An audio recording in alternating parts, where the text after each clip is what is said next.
That's HRX. That's what these teams and players are all fighting for. They want to get there and have that moment that Na'Vi had last year, or actually this year in January. Yeah. It's kind of weird to think, but if Na'Vi do end up taking it, they will be the only probably ever team to be able to say that we are the 2-time champions within the same year. Yeah. Probably. The 2018 and the 2018 Paladins World Champions. Not as sincere. Definitely how we got to present it. That's definitely how you got to do it, I think. It's the only chance for us to do it. It's the only chance, it's rare that you have a guy kind of go 3 back-to-back, because back-to-back-to-back with Spunky as well. Woo. So a lot of big storylines waiting to unfurl. I think, seeing creatives, he's such a humble, kind of quiet guy. Seeing just his pop off, that it always makes me smile when we watch that promo video. It's a great one. And so that's in November. Make sure to grab your tickets at highresexpo.com. Moving on, though, it's SK versus Envy, and these maps are going to tell the tale. Will it be as short of a tale, or I guess a short story here, like we saw earlier against G2 Esports? So far, they're winning as far as the team to take it to SK a little bit harder today. But there are 5 maps potentially being played. SK going to try to make it a quick one for themselves in favor this time, but also if it has to go the distance, try to make it a competitive, I think, game. SK getting Drogoz run on them a couple of times. Maybe feeling like they can do it or handle it when it's Flame, but not so much when it's Random Noob. A lot of frontline bans, and finally an Inara ban. So I can't wait to see how this is just going to shake things up. I mean, Flame did some good moments, but he hit, it wasn't Random Noob, you're right, on a Drogoz, where it feels like he hasn't missed a shot. And Certainly oh my not. God. And imagine if G2 had that going on. I mean, it felt like still getting his bearings, but man, that spells it would have been an even faster loss or an even bigger win for G2. Fernando and Ash taken. You can only assume that Tolkien will be piloting the Ash, as he is one of the biggest fans of that champion. And then the Kinessa for Rock Monkey here very early. Scope for scope.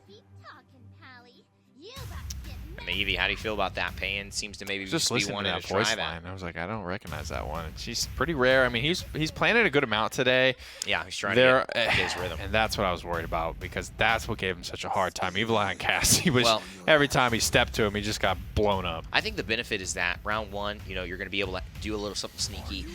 There may not be a moment for Rock Monkey to cover all the angles, especially with Buck. They're going to have a lot of flank pressure. It's a solo Barrack against a Fernando Ash, and of course, the Cassie is going to probably be the thorn in their side, considering the fact that she can be so good in the back line, so good at contributing damage up front. I mean, how Bitey survives, that's a question I don't have the answer to right now. It's really up to Buck and Evie. And will it be Bitey? I mean, I think it could be Dethroner. No, you're right. Yes. I was, I don't know why I thought it was I mean, Bitey. Bitey plays a lot of frontline, and it's been a while. I don't know. SK has never played a ton of 3 DPS. Bitey on Buck. Wow. Bitey on Buck, Bitey on Buck. And I don't love Buck on this map, honestly. I think Tenno's been like one of the few that have pulled it off, but it's not something that I think a lot of people are running back. A lot of pressure here. Maybe it's Invocal setting it up, and Payan and Bitey can drive it home there. So far, he is getting the jump on him. He is making that window of opportunity for someone to come back here and take out Rock. He is, and I mean, here's the thing. Rock is just kind of being here, and the problem is SK don't have an Inara at the objective. That's the problem there. It feels like Rock can just sit because it's Ash and Fernando, and they're going to out-sustain a Barrack even with a Solar Blessing Furia or the Cherish. Actually wasn't sure what they took, but that's a very, very easy capture point, about as fast as it can go on Frog-Isle, to be honest. They just didn't let anyone... we didn't really watch the action, I'm not gonna lie. They brick-walled them, yeah. I think, is really what happened there. Just judging on where Rubu and the boys were, Bitey unable to get off the ground there. He shot down mid-flight. Rubu and the squad of very aggressive, very beefy, big bullies on the front line.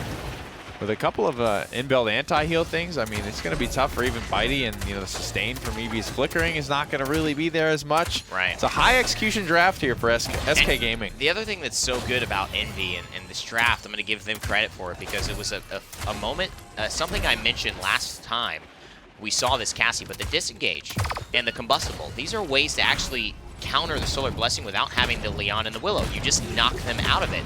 But one of the best things about Ash, too, is we saw it with Percussion 5, and Cuss showing us how that's really done. One of my favorite loadout cards. you're able to have 2 sources of knocking out Dethroner from that Solar Blessing. It's not going to be as easy as it would look on paper to make sure this front line has that big source of healing. No extra knockback. Wow. In this Come one. on, Tolki.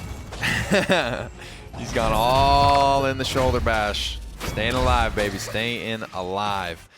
And I mean, when you think about it, when you look at Inara when she's getting staggered or when she's getting thrown off a map, when she's at her weakest is when she just can't be in her spot. Yeah. People moving her around, moving her away. She's just this big annoying thing that's just in your way all the time. And if you can get her out of their way, then she's far less effective. And Vocal only won scoop and a kill in the first round for Team Envy. Damage dealt is actually led by the man, the myth, the legend, Tolki himself. I mean, I wouldn't expect anything different. Tolki, the dominating physique, 5, 4, mental atmosphere that he brings. It's like a cloud whenever he enters the room. Just this hulking force. I mean, sheer E athlete. Yeah, a sheer E athlete.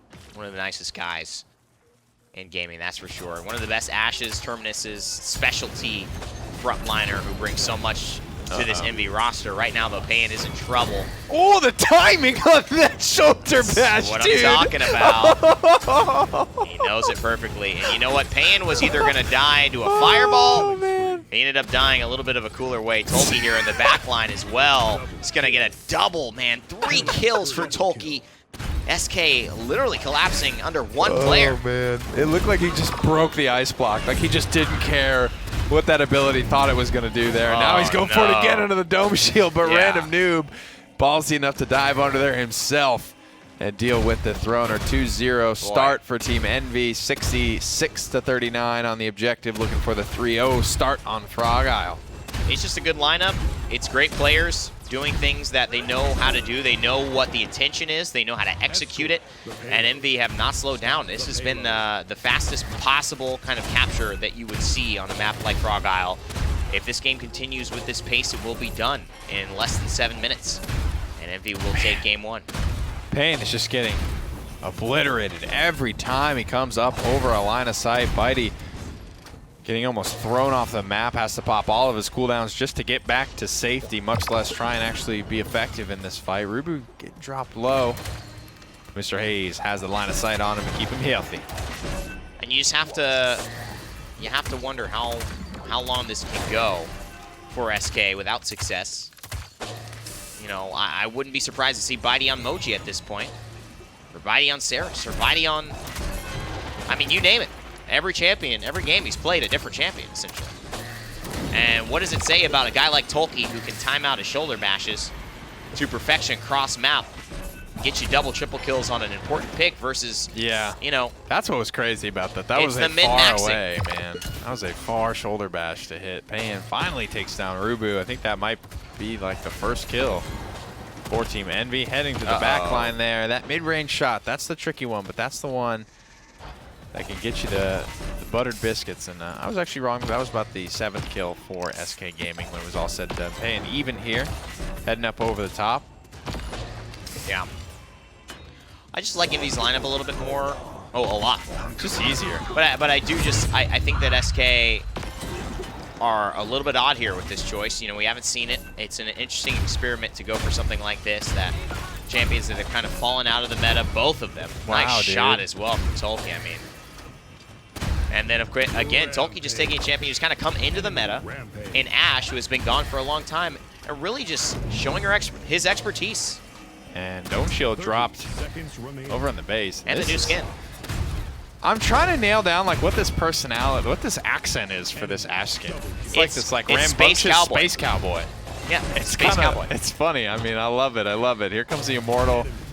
Just in case. Team Envy 4-0 start here for SK.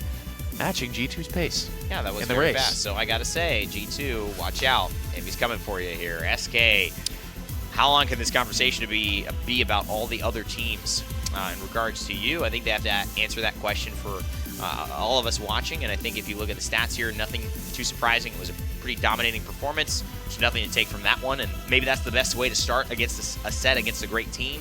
Just take a big L and then say, you know what, start, reset, try it again, different strategy. And the thing that SK are doing is they have 6 games at least and they have a maximum of 10 games today. And the benefit is that you can try a lot of stuff. You really can. You get a lot of tape on a lot of things, why it works, why it doesn't, and this team may just need more time and more time at the drawing board. I think Envy does a really good job in the draft phase as well. You know, they survived extremely well when Inara was not up and available there. You could say Toki does even better without Inara. He's the primary guy, but once it came time to get aggressive, normally that's Rubu's job. That's Rubu kind of out there, but this time it was all Toki. He's top damage pretty much in the game and looking damn good doing it. Yeah, I mean, I'm a huge I have huge gripes against teams with the solo barrack sustain against a better front line. This is what I want to see. You know, but this is the right timing right here. He just says, hello. Stupid. Bye. That's like frame perfect, dude. I didn't even see the ice block like dissipate on our screen. That is crazy. And this is the job of Ash too, which is what I love. He's just so good at knowing where and who to focus, and it's the flanks. And rightfully so. I mean, SK are just backs against the wall the entire time. Wow, and that shot was pretty Yeah, that was pretty too. nice as well. He's doing some flick slug shots, man. The flick of the wrist. Nice. Pan, not a terrible game for him. He was almost close to top damage, only 3 and 5 as well. Yeah, the draft didn't really work. In terms of an Eevee, yeah, I think it was that, and we thought it was going to revolve mostly around Rock Monkey. Snipers tend to be the biggest part of the conversation on Frog Isle, but the Envy front line just made it all about them. And that's something that, Toki and Rubu will do. That is something they will do. So you have to figure out a way. It's a hard team to beat. It's why they're a LAN champion. It's why that they've gotten this respect internationally and have been looked at least in the previous LAN, as Europe's kind of team to beat because G2 were having some issues with Doom at the time. And so at this point, Envy here with the Androxus and the Makoa ban on Splitstone Quarry. I would assume this is SK's map. And we've often seen some sniper play here. God, I hope so. Willow comes out. I certainly hope not. That did not work well, man. That sniper, it was non-existent. I mean, they both kind of felt like pretty low impact, which was weird. It really was. I mean, when you have a more active front line that is taking the fight to different spots on the map, then it's hard for those like little windows to like, that's not where the fight's happening. We talked about that as soon as we saw it. Like, we sat there with Rock Monkey because that's where we always sit on Frog Isle, and then nothing happened there. We're like, well, we didn't really see much, actually. We didn't really see the action, and yeah, that's right. It was the Ash, so we're going to have to look at that again. And Envy now with random noob on Willow, he always gives a pretty good performance. I like the Cassie. I like the Leon. I think these are good things to take away, at least to try to stop the Inara-Furia pair. But, we talk about Inara, we talk about Furia, we talk about Willow, we talk about how many of those do you get? Envy get all 3. Oof. Not a terrible lineup for SK, though. I mean, it's all about playing to your strengths. Envy's the last game were a little bit easier to get off. I think, they don't really have anyone to get up to this Kinessa, and that's a bit of a problem. We'll have to see if this front line for SK can kind of do what Envy did and force this fight to happen somewhere where Envy's comp can't be as relevant. I just think there's too much burst on the table for Envy, unlike on the side of SK. That last game where they had, Eevee and Buck, but it's not the same in the way of, I think, a blaster that Willow, that Random Noob's going to be able to contribute as well. Both in their moments can be extremely successful. I guess really the statement is who can find their moments of success and their opportunities for success and make that happen consistently and keep putting themselves in situations to win. Vocal with the Death and Taxes Leon is definitely going to be one of the win conditions for SK Gaming. Rock wants to get those snap dismounts, and he will. I like Bitey on the Ruckus a little bit more. I think at the end of the day, you're still going to just be able to go and bully people like you would with Buck, but I think Bitey's just played Ruckus for so much longer. I think he's probably way better at it, and I think Buck overall just feels meh for me at the moment. Buck, and it's not even that Buck, and it's not Bitey, and like the Bitey can't play Buck for me is why I initially bring that up, is Payan finds the first blood on a random noob, so this is a good start for SK here on Splitstone. It's more of the conversation of it didn't fit in that draft. I really question the thought process of the solo barrack against, again, it's a very tricky situation. Like that goes 3-3, game 7 on Fish Market where we see, oh wow, it does work. Fnatic do get the win. And I love Barrack, but I love him with somebody else, not against two pretty good sustaining front lines. And now Bitey just can't get the dance down. Ash floating around her shield, but Leon is here as well to help swing the battle. That's good. Slow going but it is going in favor of SK. Not on the objective, though. I mean, we're looking at a 60-some% lead. I can't see the suns in my eyes right now. I'm trying to read. I can't. So bright. 60 to 27%. They kept the that lights has on. Never happened to me. They kept the lights on in the Onslaught map upstairs. Yeah, that's actually so funny. And so while they're continuing to play, there's a little bit more value to your life in this matchup here. And Vocal, he realizes that, backs off from the Fae Flight. It's an interesting note, too. Rubu and Tolki have switched, so maybe seeing Tolki's performance on the Ashe has given him that conversation of saying, just keep playing it again. Whereas normally I think we'd see Tolki on one of the Stagala, and Rubu would be playing the Ashe in this type of a draft. 69% SK Good Dread Serpent. Climbing there. A little bit of peel coming out from the support and the back line as well. Buddy, got to be careful of those seedlings sitting in the dead zone as well. The Gourd starting to stabilize him here. And Rubu hanging it down on the Inara as well. Here it comes Team Envy. You just can't let that happen with so many people around. And I mean, they had Fernando and Ruckus, right? And, you know, again, barely able to even contest. It was a good round. They got first blood. They had a lot of kills. The Inara Furia sustained. And let's talk a little bit about Mr. Hayes here, who's been really phenomenal over the last couple of weeks. Had a couple of game-changing moments, and on this Furia, to be exact. And I expect that to continue. He's a sleeper, you know, really huge part of this roster, and he's not very loud in general. Nah. For sure. One of his strengths, I think. I mean, I love guys that like are super successful but don't have the ego. It's because they're just so much easier to like. You know what I mean? Like, it's hard to like a guy that like knows he's the business. Yeah. I mean, you're going to get those fans that relate to that, right? There's a culture of people that like to be about it, know they're about it, and tell you they're about it, you know? And then other people want to be like that too one day. But, I mean, likable is a great word. Likable is a great word for Mr. Hayes. Bitey here on the high ground, doing well. A lot of stuff right here from Bitey. I mean, he is bullied. That's the third or fourth kill in the past minute, I think. First one was just kind of surprise factor onto Mr. Hayes. Good old Ruckus versus Willow, though. He just burns down Willow in that sense. Really good job getting in front of the shoulder bash to body block it, and then just absorbs all the fire on the way down as well. And again, Bitey has played this character for a long time. He knows the ins and the outs. And this is rough. I mean, they've already got past the choke, and they got one kill in the process. I mean, I wouldn't be mad at ults here. I think Tolki rather get healed up. Oh, look at this. He gets the perfect heal, huh? Look at that. Mr. Hayes right on cue. And, man, he gives it to him with the right amount of speed as well. 36 seconds and counting. Tolki shoulder bashing again, feeling confident that Mr. Hayes will be there when need be. I'm sure a Pyre Strike is coming relatively soon. Oh, and it's saving it for a rainy day. Yeah. Look at the cooldown on that, man. He is just pumping out the Restore Souls. The Inflame as well, and God damn, she hits hard. 428 a bullet with all the business wound up from distance. 2 for Random Noob, 1 for Rubu. A lot of R's filling up the kill feed here for Team Envy as a 2-0 lead is being taken, and at the moment, they are setting a better pace. G2 4-3 in the game 2. We talked about who's going to beat them harder today, and right now it's Envy. It's weird. You know, Penguin actually had his best performance that I saw in the weeks prior on Cassie, on Splitstone. I recall him doing really well in the lineup for SK.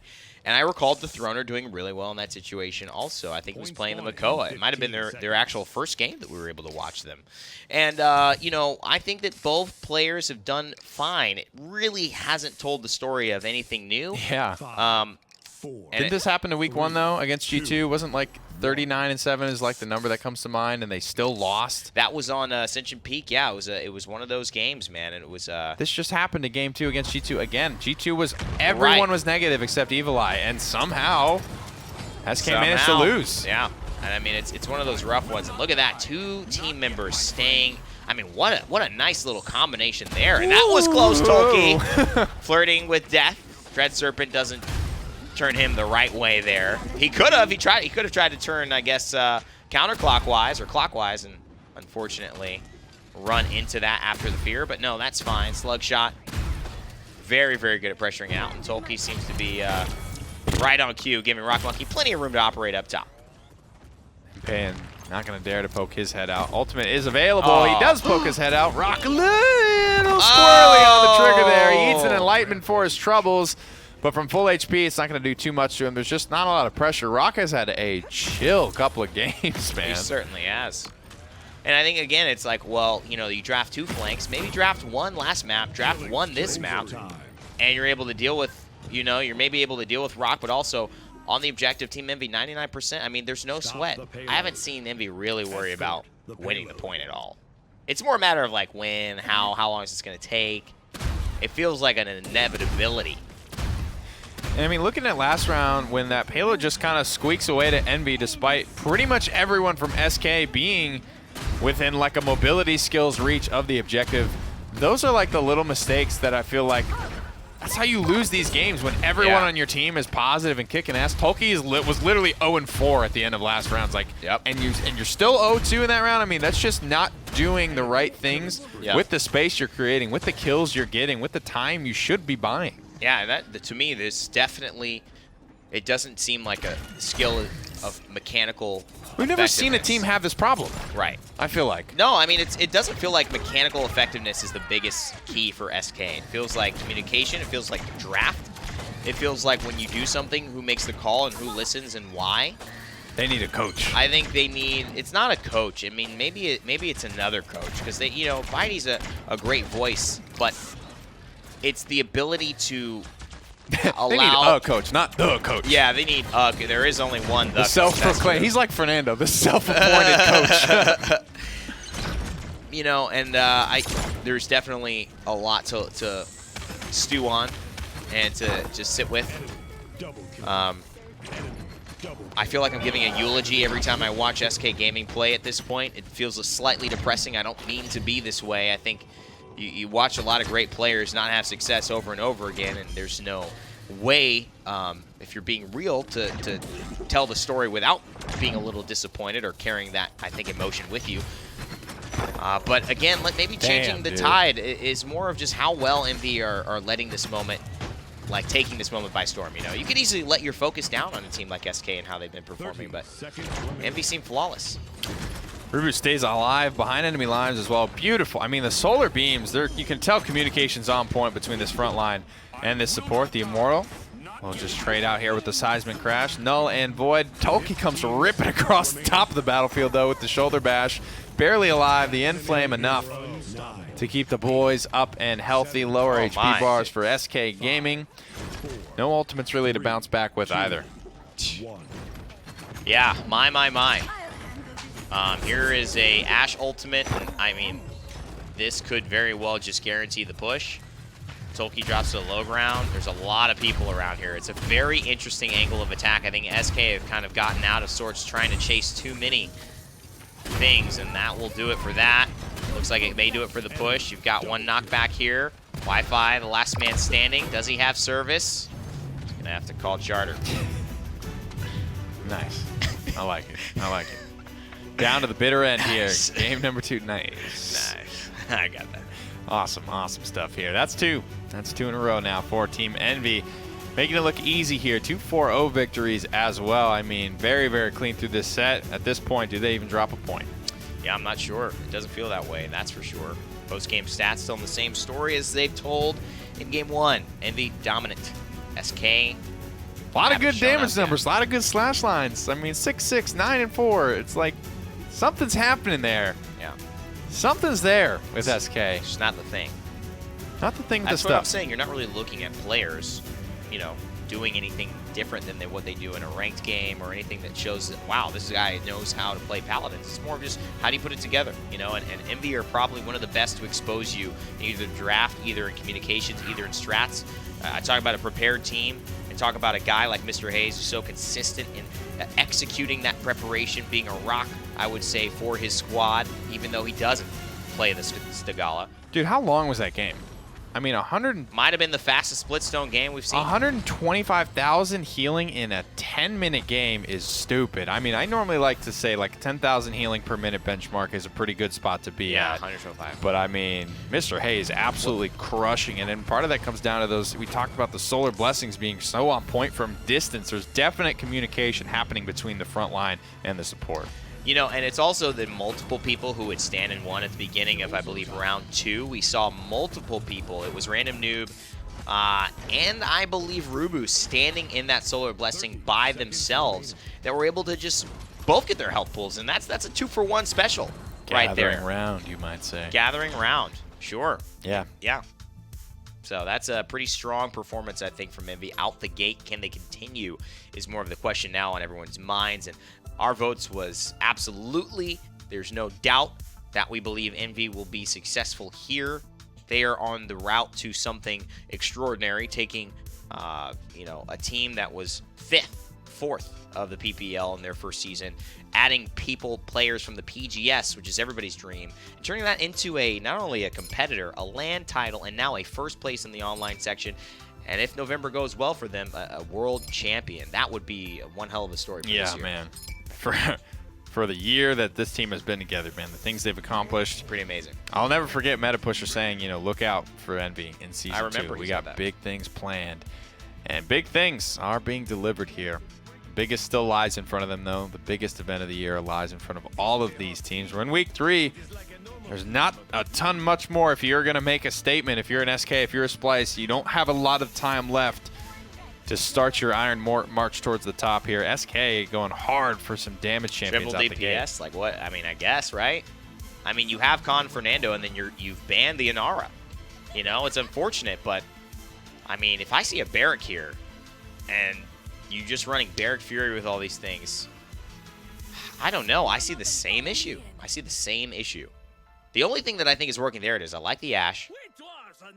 And we did think there was going to be a double tank. I mean, is there a Willow coming out here, Nick? Is that what you expect? Or is Random Noob just going to be on this EV? Are they content with that being the blaster kind of pressure? And it seems like that's the case. I don't get a lot of reads on like, oh, I expect a Vivian here. And I don't think we've seen it enough quite yet. There's not even a ton of shielding on this roster, I think, for SK Gaming. This might be Envy. It's a lot of damage. Looking to maybe flex their muscles and say, at the end of the day, there's not a lot of things that are here to threaten the Vivian. Not a lot of stuff to lock her down. I don't know. We'll have to see how they end up running it. So Random, they'll scoop up the Eevee. Payan back on the Cassie. It'll be Invocal on the Cassie. Payan will scoop up the Drogos. Bit of a gear shift for him. Is that opportunity in Chaos for Rock? Sorry, can I just see that one more time? For I think Rock it's Monkey there. Sapper Rounds. There it is, yeah. Okay, so we stuck with the Sapper Rounds. And you mentioned not a ton of shielding, but I guess there is some shielding. And I think that is going to be a decent role for him. I mean, he wasn't really able to say... He's got plans to go through a dome shield this game. game. He wasn't really confident in the ability to play a lot of champions. But look at this. He knows that he can play his champions really, really well. And maybe Vivian's been added to that roster. Once the Cassie, the Shaolin go away, you have the Androxus, you have the Zen. Maybe the Vivian, but 21% and counting. So far, SK Gaming looking pretty good. I mean, they honestly just kind of ran him over there. That was pretty impressive from SK Gaming, and you don't expect that to really happen, especially when you look at the front line for Team Envy. Khan can kind of just battle shout his way through all that initial damage. It's very predictable. It's easy to absorb a lot of it. 85% on the objective. And climbing here, SK Gaming, they might have a chance to scoop the first payload of the game. Great fights from them all across the board. The overtime is going to be started. The fire spit looks like it could be good as well, and it is. Payan from downtown, a good angle to work with, a double kill and a dragon punch at the ready. Wow, so it looks like it will be SK Gaming taking point one here. They have thoroughly thrown Envy off of their picks, and it could just be this Eevee didn't have a good round, because they did pick that up. They did count on it. He was the first blood, and just couldn't really get his rhythm. And I did question this over the Willow instead. I think it's Random's call on what he feels most comfortable with in the matchups. Yeah, the Eevee was a little strange to me. I think they're looking at how much Payan has probably been playing it lately, I imagine, in scrims and stuff like that. But I believe the Drogos and the Cassie were already picked at that point. That's right. And I'm like, I mean, he's just going to play Cassie. I mean, they already have his pick. I don't know why they felt like they needed to steal something away. I don't know if Envy are in the business of worrying about throwing Payan off balance from SK Gaming. I don't think so. I doubt it. I really doubt that. I think Random Noob just didn't... I don't know when he played. We haven't seen him in the PPL play Eevee quite a bit lately. And so it might just be a warm-up round. And sometimes that is it with Eevee. You have to get going. And when you get going, there's really very, very few champions and rosters that can stop you. But didn't start there. The keep fight definitely went the way of the AoE damage and the pressure into Throner. Got to give him credit for capitalizing on a low Rock Monkey there. Shoulder bashing into the back line, pushing him all the way back. I mean, it really feels like it's just Random Noob flexing a little bit. I mean, Yeah, it does. We've seen Cassie really give Eevee a hard time today, in particular Drogos as well. You get hit with one of those fire spits. Yeah. 60-70% of your HP right there. It's not easy. Vivian, not easy to pull off either. I mean, maybe... The more I think about it, it's only mobility that you're looking at. Like being sneaky, maybe blinking up and over on that backside while people are trying to head to the point. But I don't see any matchup where I say free for Eevee. No. Versus... Like, literally not even Furia. Yeah. I mean, you get caught by a fire strike, you're dead. Simple as that. I mean, Furia is not messing around. One of the harder supports to dive. Wings of Wrath does a lot of damage as well. Random throws down the Ice Storm, trying to lock it in, but he just gets obliterated. This wasn't a Snow Globe Eevee, was it? No. Yeah, I didn't think so. 15 seconds remaining. I mean, again, it hasn't gotten going, and it might just be a full reset for Envy here. And it might be SK Gaming who finally get the better end of a draft as far as the matchup. And that's one of my big win conditions for SK. When I break it down and I say, how do they win? How do they become successful as a squad? It's make sure they don't get out-drafted. Make sure they at least have an even game when they start. No, I don't really feel like they got super out-drafted here by any means. I think small amounts of outplay. Like, I don't think Tolkien should have lived there. He gets... at like 1% HP, launched across the map while immortaling, and he somehow gets his shield up and gets a heal off there. Yeah. Those little things, that was happening a ton to SK during the G2 set. Like, these little itty-bitty mistakes will get exploited and blown open to these wide advantages for G2. We're seeing it again here. It's 1-1 despite really dominant slash lines, stats, all the items for SK Gaming after the first round. Envy looked like they were visibly struggling in that first round. Yeah, I want to watch Random Noob here. I know Payne's doing his thing, but we've really been talking about why the CV was picked, and we need to follow this. And this is what I expected maybe he was trying to do, right? Go blink up over, create this space, try to target out somebody, and look, they just have an easy kill. What? Ah, oh my god, that took a little longer than I think they wanted to. But here's where the Willow might have been really helpful here. Just in these moments, the seedlings, the dead zones, the just forcing people completely down. And now it's a pretty tough matchup, and she just can't go in for free. Trying to get my. dismounted. We'll do so. The 1v1 here. Random Noob. Is he lagging? I don't know. Hit it. You got to hit a shot, my dude. Not usually a guy I would say that to and pick an Eevee, but here we go. I mean, had about 8 million chances. And now finally taken down by Wi-Fi just like that. Definitely seeing where this collapse is coming from as far as Envy. Just the little things suddenly going very, very wrong. Rubu in some trouble now in the back line, and shield accomplishing hot nothing there, but he does pull a lot of people away from the objective. Time for Rock Monkey enough to at least pick up Bitey. Time for Random Noob to get back here, and not a big lead either way. SK Gaming just heading north of 50% now as it stands. Yeah. The boys are starting to come back through. Rocket's missing, allowing Tolkien to get up in the face of Payin. And that could be what turns things around. Absolutely. The Wi-Fi gets the heal off. And you know what, Payin, if he gets hit by one more fireball, he's dead. All right? I mean, I think he thought he was a lot more comfortable than he was, but Rubu had actually missed a fireball in that fight. So once that 585 comes through, you add another 700 by a quick little Flame Lance, a little damage for a second, all of a sudden, you're like, oh, whoa, 1,600 turned into 600 real quick. Random Noob falls again to Throner. Well, honestly, not really in this fight, but it's not mattering, which is a good sign. Another overpower comes through in the same round. Wow. Will be enough to take down Payin here. It is not. Payin stays alive, and for the first time, these little coin flip engagements where everyone's low HP going SK's way, I feel like, for a change, and they're able to grab another payload. It's not often I don't like a pick from Envy, but I will absolutely say that the Eevee over the Willow here, I did not like. I did not like, and it hasn't worked out. I will sympathize, though, with Rubu and these con overpowers, because there are a lot of really awkward places on the point when you're fighting as a con to overpower, because you can't really throw them anywhere because you're under the keep. There's nowhere to really toss them that's not like giving them safety. You're pretty exposed. You can't retreat. And so unless you have a strat from the early round to like pull them here and then turn left and throw them off the map, Yeah. You're not going to get a lot of value unless your teammates Yeah, it's fully got to be follow that up. sacrificial lamb thing where everyone's got to be ready. The call's made, and then everyone's just looking for it, and then hopefully random noob hits the shots. I mean, But they weren't. it is a still target. I don't know. That's what threw That him was off. weird. That was really weird. I don't know. Maybe like the first shot missed, so Rubu like tried to make the adjustment, And then at the he's same like- Paul's making the adjustments, Right. and then everyone's just missing, and then Well, I don't know. Yeah, that's why we said the little things seem to be going wrong here, because usually that's not what's wrong with Envy, right? It's little things, but like, oh, I took a fight on the left side when 2 seconds earlier I should have rotated mid. It's not like, oh, I've missed all my shots, and that is definitely an EV problem that can be solved. But it's not easy, and you can tell SK's lineup is doing a good job, especially with the Cassian and Vocal revealing the EV. There's no surprises when she's showing up. It's a difficult fight. It's taking a lot of time. And, you know, that's what Evie's trying to do to you. She's trying to make you waste time on her, not vice versa. Both these backline picks a little weird. I'm not crazy about the Vivian. I mean, here where's either. Rock been? Yeah. There is shielding, sure. It's like a non-Fortress Breaker Ash and a Barrack. Like, that Right. doesn't say, oh my god, it's time. This is say it, sap around.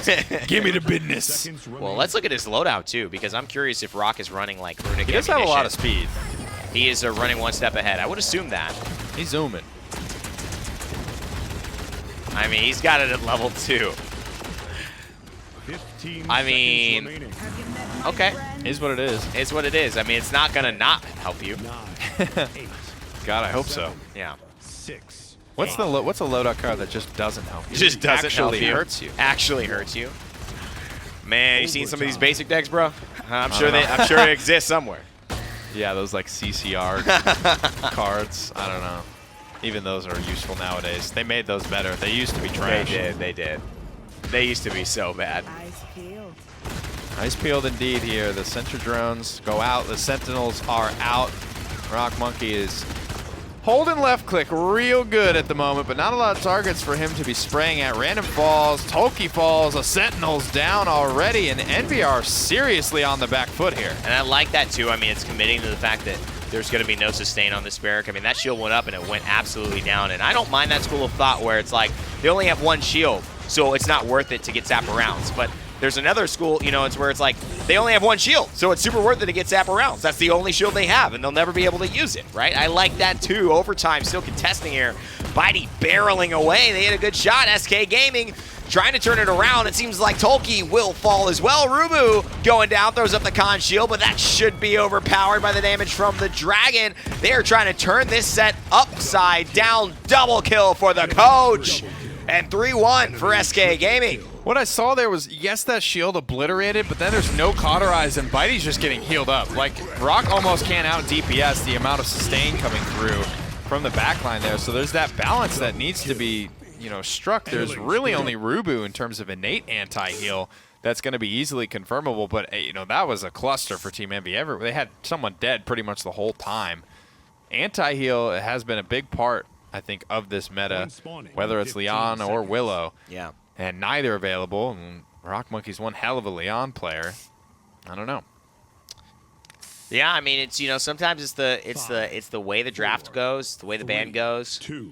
and you gotta precipitate this. You have to. Even these items are weird.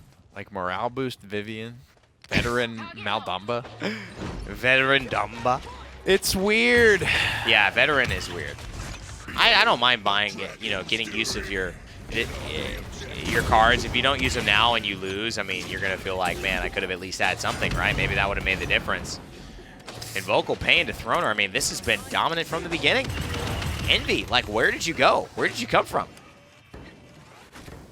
I'm shocked. I was about to start singing Cotton I Eye was Joe. too. That was the reference. I did a little backwards. I don't know, man. Have you met my friends? I don't know. We'll see if Envy have any friends left by the end of this match here. The Sentinels come out potentially for the final time here, because despite not having comeback mechanic, big ol' lead on the objective currently for SK Gaming. Dead. The Throner cannot land, though. Failure to launch. Both Sentinels destroyed quickly as well. And if he had only done the forehead knock that we saw Cuss Cutie do, but there wasn't a time. And look at this Wi-Fi here, man. He's playing phenomenally on this Furia.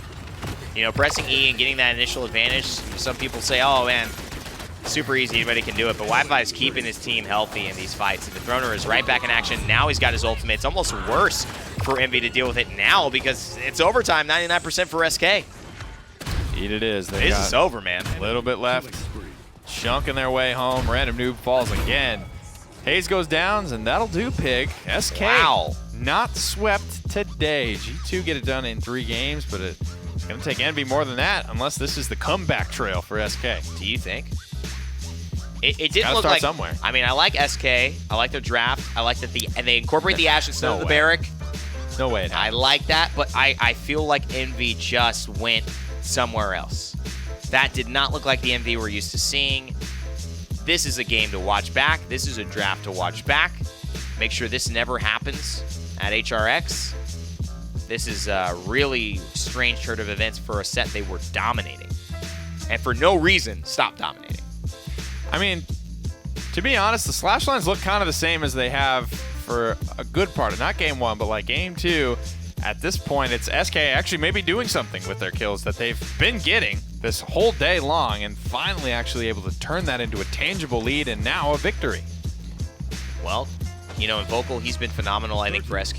Maybe a bright light and a little bit of a dark tunnel that they've walked this season. Always had a very strong KDA. You can't do that without frontliners making space, healers keeping you healthy, but when he's had his moment to execute, he certainly has, and no one can take that away from him. The slash lines tell that story.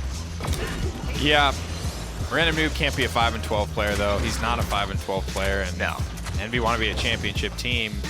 They're going to have to get them to a spot to not be 5-12. I mean, Rock does go 10-9 there, I believe, on the Vivian, but it doesn't seem like the right pick for the situation in my eyes there. There wasn't a lot of, shielding that needed to be obliterated there. Yeah. I saw one Ashe shield on broadcast the whole time there. I didn't get to see my dome shield destroyed, and I thought that's what Shawnee was going for. I would have loved to see that. That would have been great. All right, well, it's time for map number 4 here. Surprise, this even goes to game 4.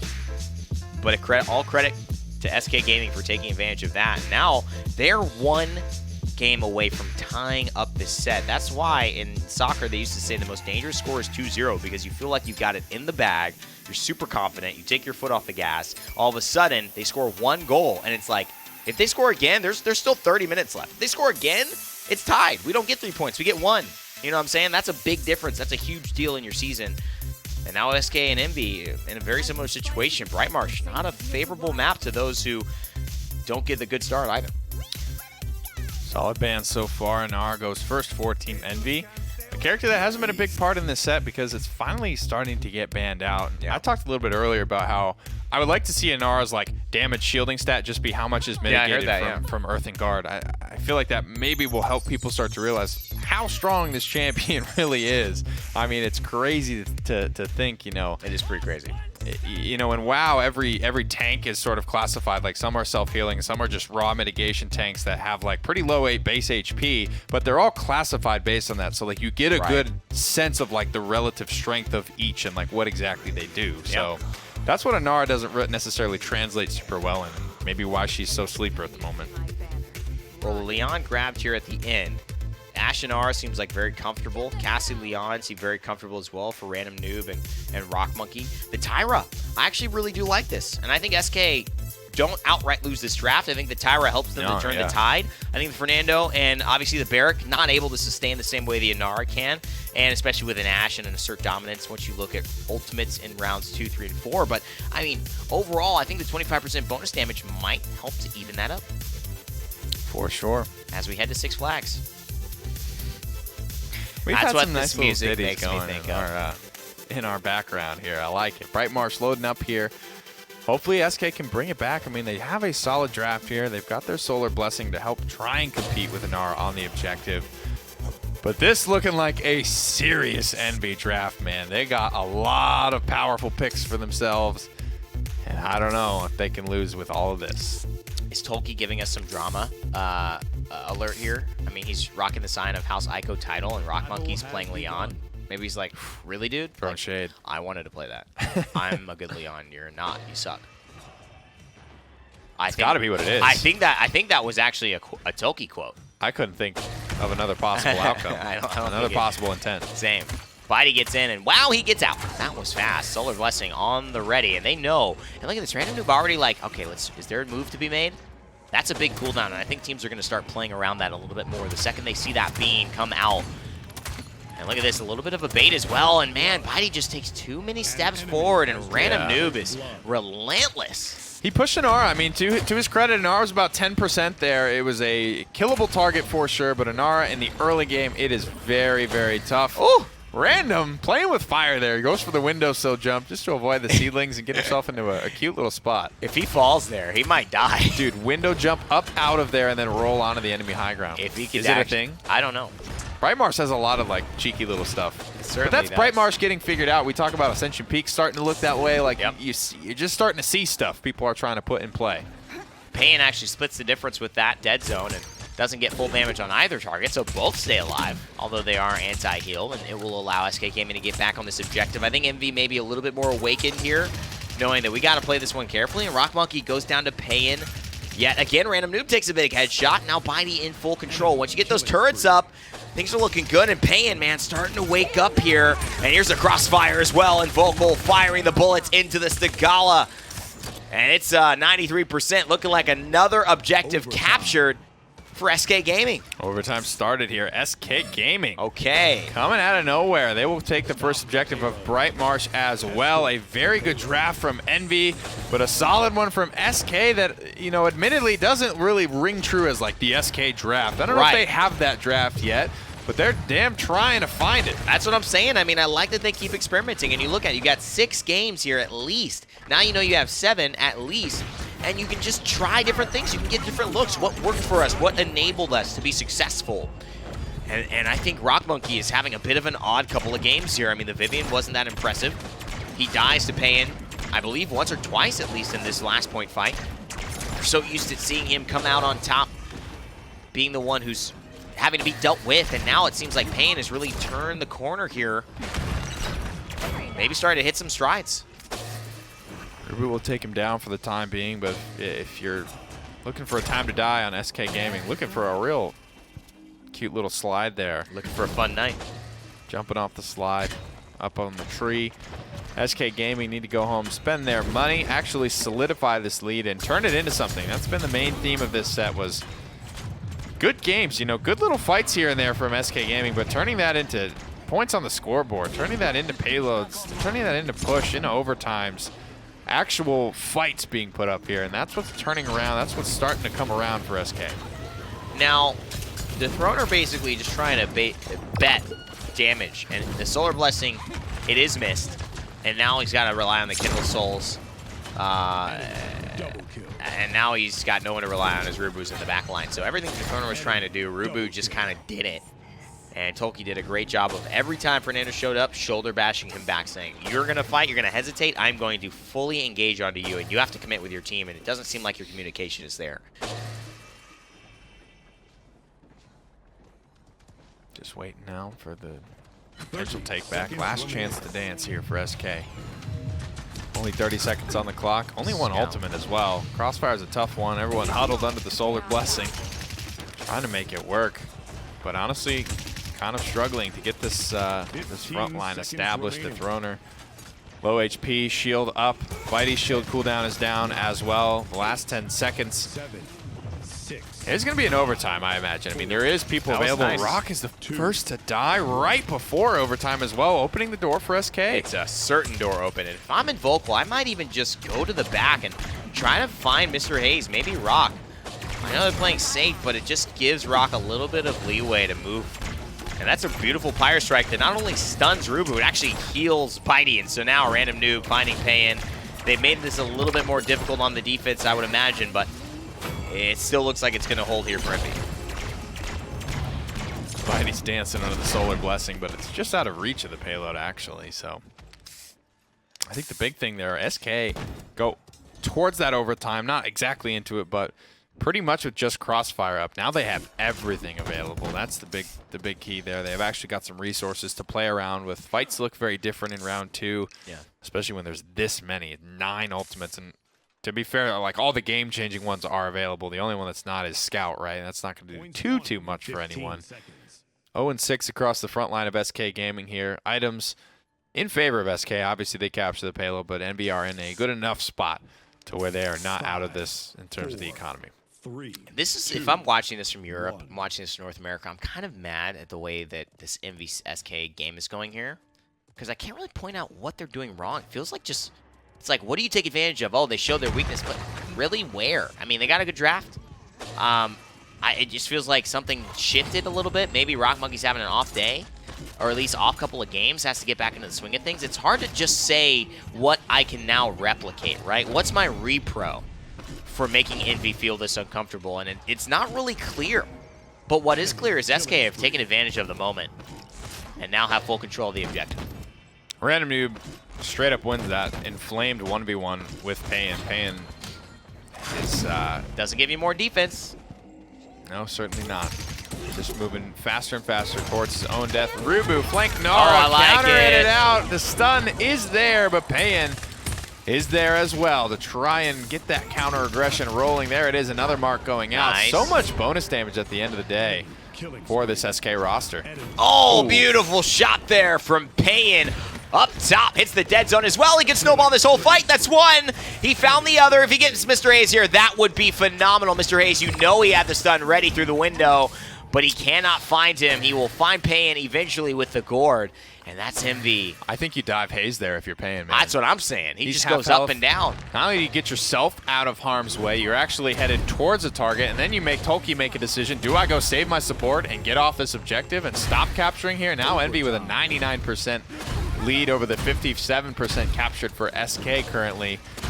Sir Dominance is not here. No ultimates are available up for anyone on either side, but the burst damage coming out, hitting 2-3 targets up the stairs. Tolkien in a beautiful spot to be Ash. His Ash has been phenomenal, man, and obviously lost a little bit of luster as far as everybody's performance on Stone Keep, but right now he is just so dominant. These shoulder mash is so perfect. The application of pressure, it seems to just be consistently under review, needing to be redone and redone and redone because this man has not let up. Win the fight.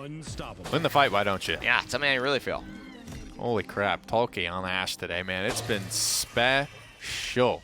Team Envy, Ash, it's been a pick near and dear to their hearts.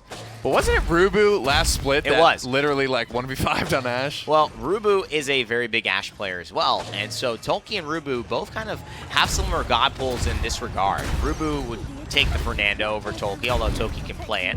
But when it comes to the Sagala, what we usually see, which I remarked, is that Tolkien will take a Terminus, he will take the Ash, Terminus or an Inara, and Rubu will be on the Ash if that's ever a toss-up. But Tolkien, I think, has just been having that kind of day.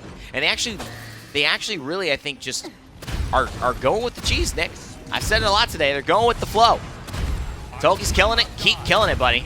Not a bad way to be. Just barely enough damage to keep Inara alive, or excuse me, Fernando alive. 17 streak will continue to burn as well. Tolkien throws down his damage immunity, but that's going to be wearing off here in a couple seconds, and he starts to back up, throws the shield down, trying to keep the pressure applied, trying to give the boys some space to work with here.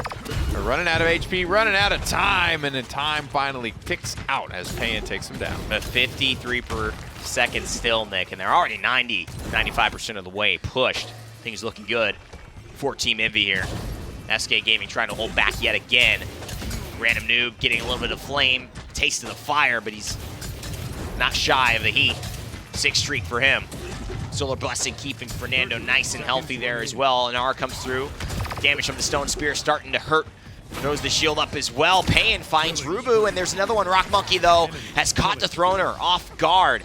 And forced the shield down, and now the Solar Blessing. Will it be enough, Nick, as the Enlightenment is ready? Rock Monkey can slide in and make a play. As soon as that shield goes down, the window of opportunity is definitely there. Rock ready to commit, has the resources as well, but he just slides out. Random Noob falls as well. The front line for NB starting to break as well.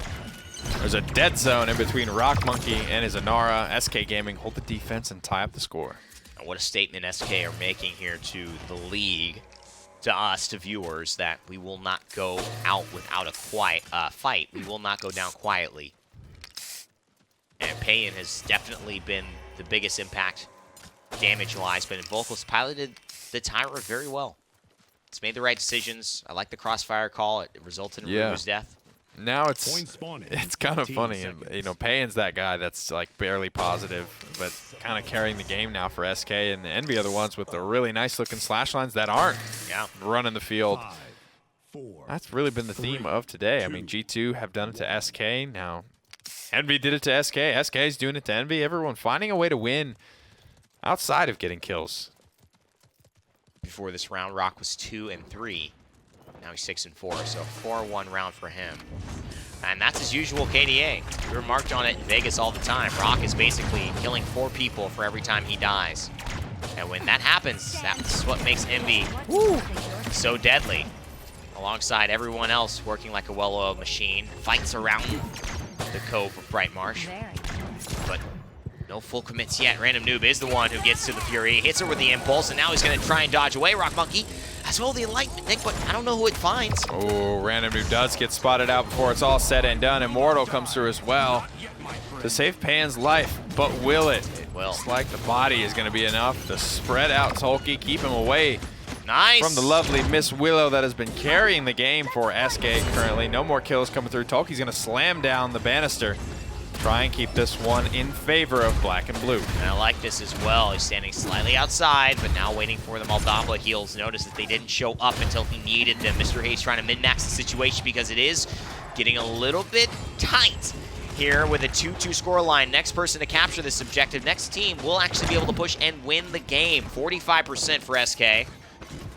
Still a stalemate. Tolkien on the rotation. Rock Monkey really low. He's going to slide in the back line, though, is Rubu, and he's going to fall to Bitey. Payan finds another one, and that's a damage dealer who's able to snowball the rest of this. Rock goes down. SK, they're trying to take down Envy here. There it is, 2-2 on the scoreboard. Bitey diving the back line rather successfully for the time being. Getting good healing as well, putting out good chip damage, throws down, and Random Noob just gets obliterated the second he steps on the objective. And Toki's there anyway, right? Why does Random Noob need to suicide onto the point if Toki's going to be there and in range and ready? Missed 2 big shots there. Bitey's been phenomenal, and there it is. That's going to close it out. 7-28, and it's SK Gaming with a confident Gates as they walk through the Bright Marsh with a 3-2 lead. My, oh my. I want to look at the damage charts. I want to see where Payan is actually sitting here. Damn near the top as well. Random Noob just about 3,000 above him. And Volkal and the Tyra not far behind either. It's a pretty tight race for the top. You look at Ash and all the way up to Cassie, only separated by like 13K or so. Fernando a little bit off the mark beyond that, but I mean, there is a lot of fragging happening in this game. And I mean, at this point, Nick, I mean, a lot of hard-fought moments. Bitey on this barrack is certainly hitting the shots. Some of these KDAs are phenomenal.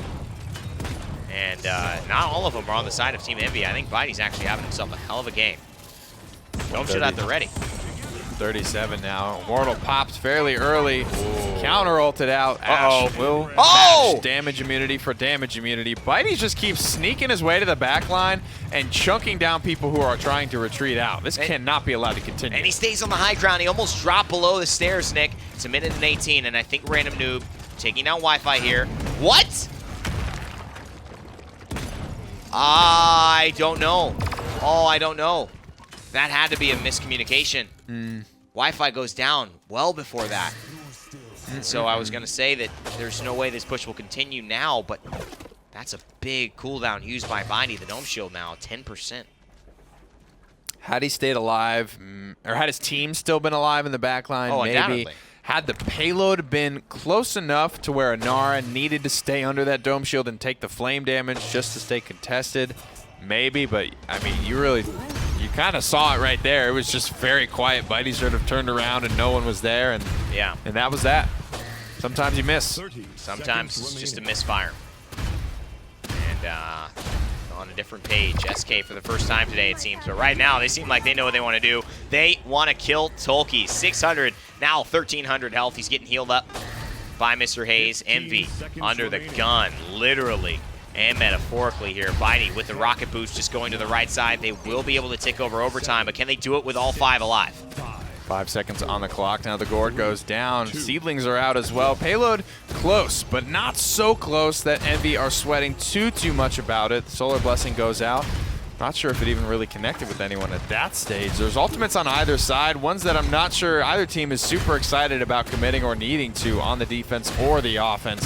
Everybody wants to get it done as efficiently as possible. Toki full commits to the back line and gets nothing for it. Payan's still alive. That's a lot of AoE pressure. Dethroner needs a heal, though. They gave it only to Wi-Fi, and that just might have been a misplay. It looked like it was directed, but what Solar Flare will do is it will increase the radius, and if someone's standing next to you, it will stop at that person next to you and feel like it didn't go forward. So it might have been just a misclick or a misstep that keeps it a 3-3, but SK were close to winning the game there.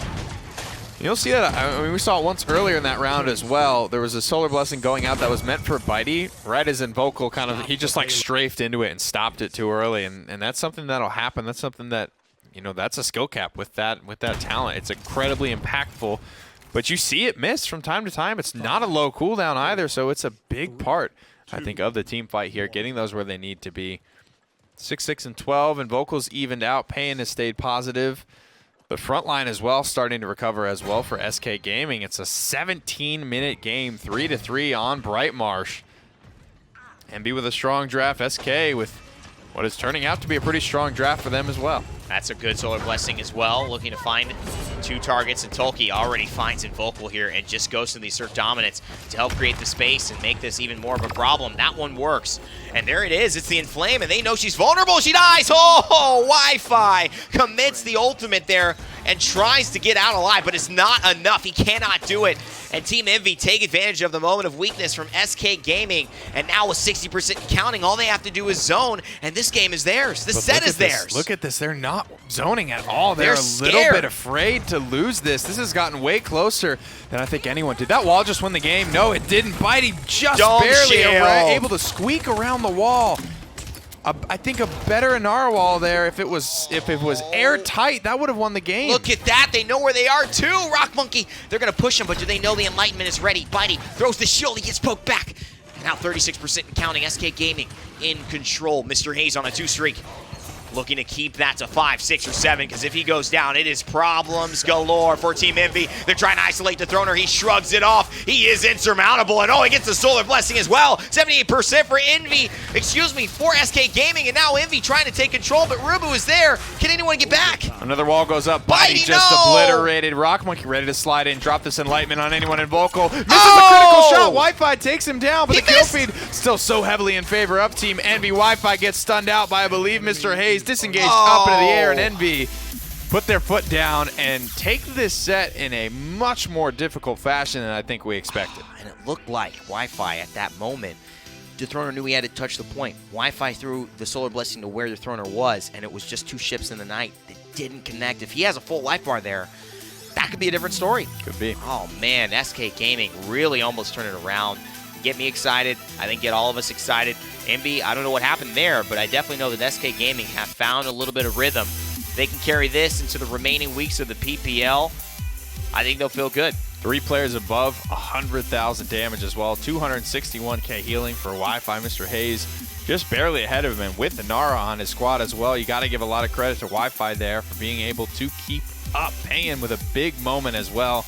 The rookie man himself on the Willow, having a, kind of from back to front. You look at everyone started to catch up there, and Vocal evened out at the end. The front line wasn't 0-7 by the end of that game there, but Payan was strong the whole way through, and I think you got to give a lot of credit to him.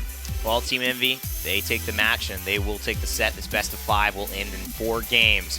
Let's take a look at the standings here for North America in the Paladins Premier League. It's going to be Envy at the top 4-0, but it got a little sweaty there. G2 Esports stay close behind. They'll eagerly await that rematch from between them and Team Envy, and we'll see if iDropBodies is back in time for that.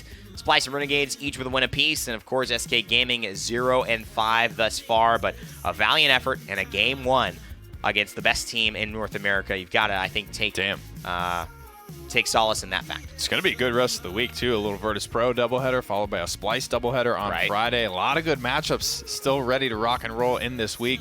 This is kind of defining times, I think, right there in the middle of the PPL before those leads start to get a little bit too big, before you fall too far behind. This is a very make or break week for both Splice and VP. Well, let's make sure you guys know all about the biggest event of the year, which all these teams are fighting for. HRX. HighResExpo.com is where you can get your tickets. And if you want to join us at the after party, make sure to follow the link on your screen here, which is hrxafterparty.eventbrite.com. Only $50, but it will be a night to remember, I guarantee it. Absolutely. Perfect end to your weekend. Don't want to miss that one. We'll all be there winding down, taking pictures, having fun. It's a really cool venue as well, and I definitely will prescribe it. I will also. So we'll see you there, but we'll also see you here in about 3 minutes. We'll be doing a gather around post-game show to discuss everything that happened in the PPL. Myself, Nick, and Gormizer will be there in just moments. Don't go anywhere. We'll see you for that.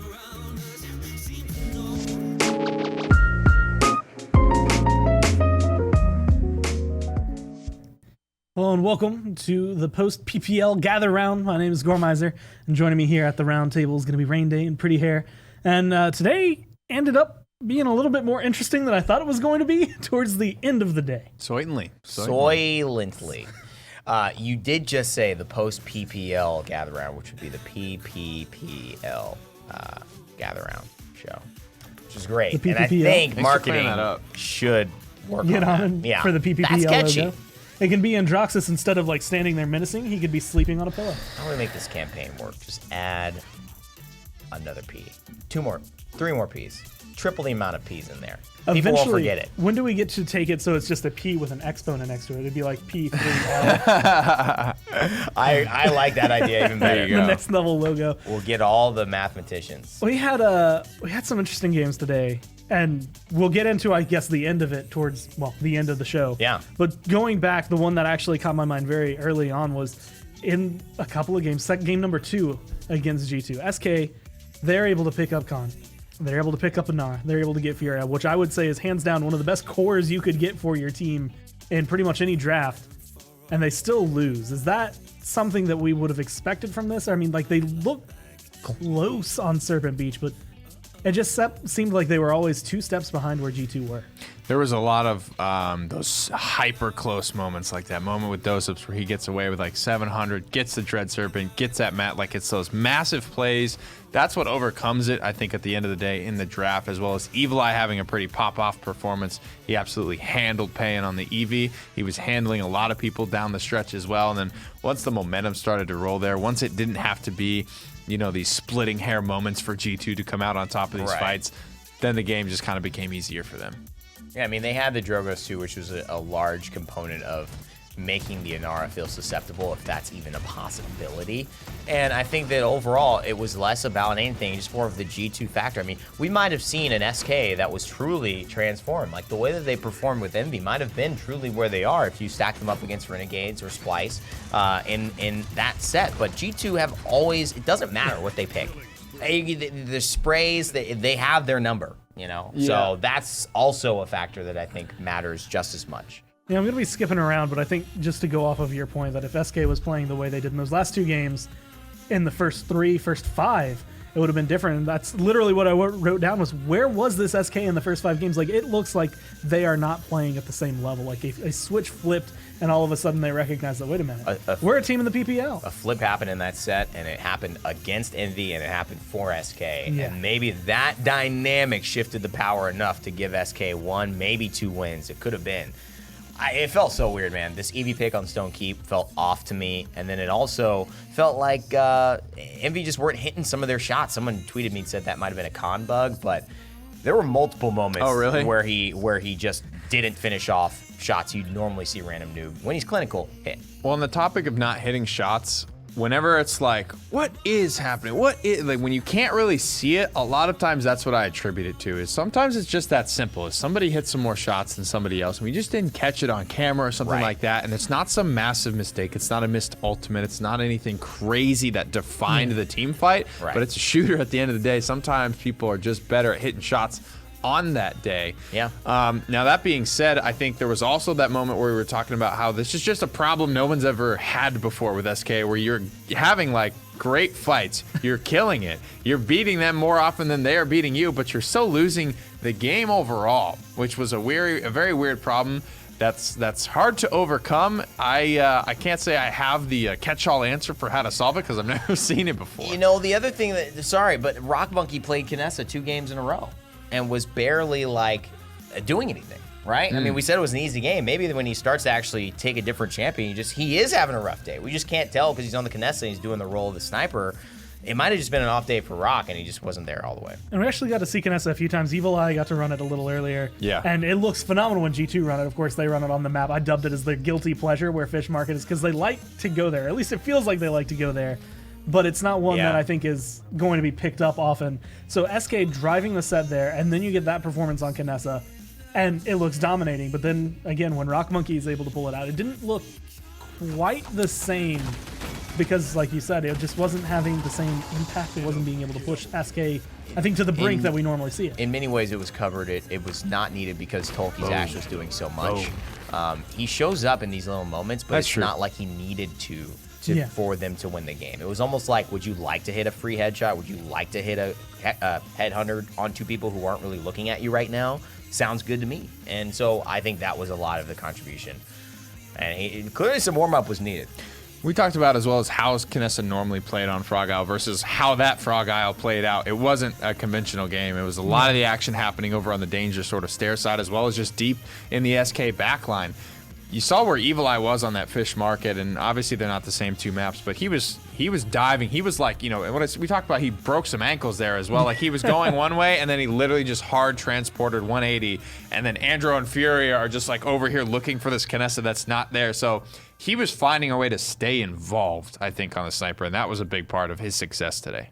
So I guess I want to ask, was the win that SK was able to get against Envy a fluke? Was it Envy messing up, or were SK just that strong? There's no fluke in a win in the PPL. You know, you won. You got the game. You take that home and you put it away and you look at what you did well and what they didn't do well, what you maybe forced them to not do well in the draft, and how you played that map, because that is a recipe for success. If you could force someone into a low-tier blaster, right, or maybe a risky pick, and then have them off their strengths maybe, or maybe on a different like lineup that has a lot of win conditions in order to be able to beat you. I mean, it seemed like SK definitely should take that one home and say, we played a good Stone Keep today. I think what proves that it wasn't a fluke was, you can say that was a bad draft on Stone Keep, but it was not a bad draft from Envy on Bright Marsh, and that was still an absolute fight from SK, right? They really took it to him there. Small little things down the stretch there, I think, decided that Bright Marsh game. It was still, 4-3 at the end of the day. It was 2 good drafts from SK that gave them competitive games.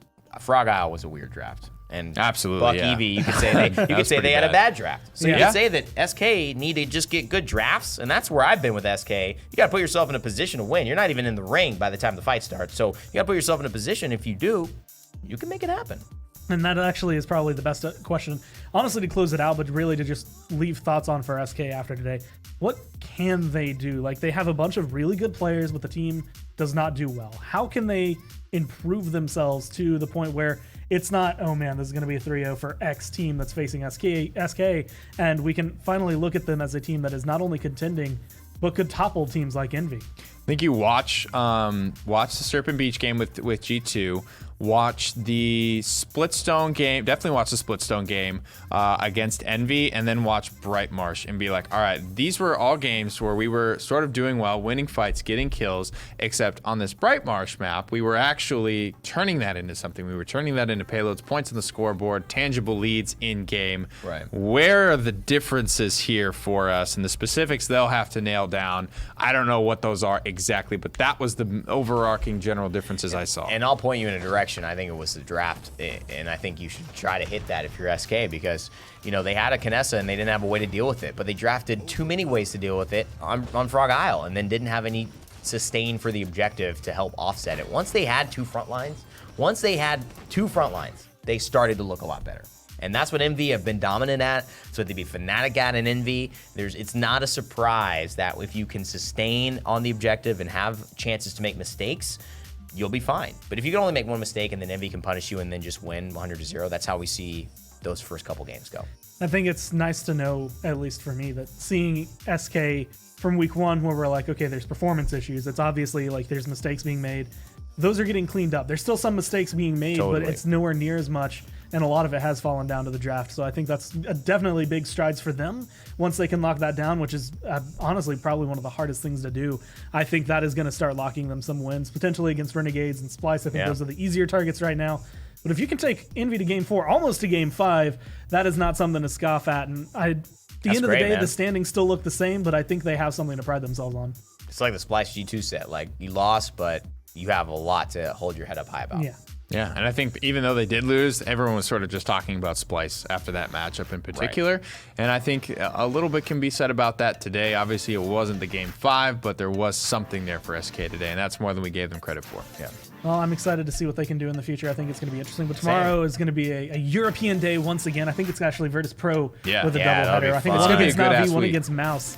And I'm honestly not sure how any of those games are going to go going into it, but we'll just have to wait and see how that goes tomorrow. As always, thanks everyone for watching and tuning in for the post-game gather round. We'll see you tomorrow. Talking is driving me insane. Hello.